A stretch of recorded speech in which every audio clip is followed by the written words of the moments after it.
Guys আজকে আমি একদম সকাল সকাল রেডি হয়ে বাইরে হয়ে পড়ছি। সকাল সকাল রেডি হয়ে বাইরে হয়ে পড়ছি মানে কোথাও তো আমি যাইতেছি। আর দেখেন এখন কিন্তু সকাল 5:30 বাজতেছে আর সাথে লাগেজ আছে। গেস করেন কোথায় যাইতেছি। তো সর্বপ্রথম আমি উঠে পড়লাম সিএনজিতে উঠছি দিকে আবার ভাইবেন না সিএনজি দিয়ে ইন্ডিয়া যাবো। আসলে সিএনজি দিয়ে যেতেছি কমলাপুর রেল স্টেশনে। আর বাইরের ভিউয়ের থেকে সিএনজি এলাকা মাথার ভিউটা অনেক সুন্দর।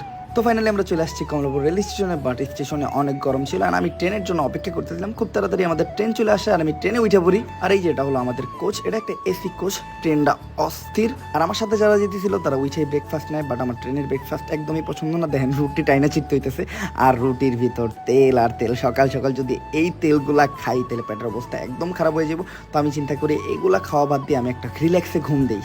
আর আমাদের ট্রেনটা ছিল মূলত একটা খুলনার ট্রেন। আর খুলনার ট্রেন মানেই পদ্মা সেতুর উপরে দিয়ে যাইব। তো পদ্মা সেতুর উপরে ট্রেনের ভিতরে প্রথমবার আমি। আর এই দেন পদ্মা সেতুর উপর থেকে পদ্মার ভিউটা একদম অস্থির। আর ওই যে পদ্মার মাঝখানে যে বালুর বালুর ছোট ছোট দ্বীপগুলো হয়েছে না,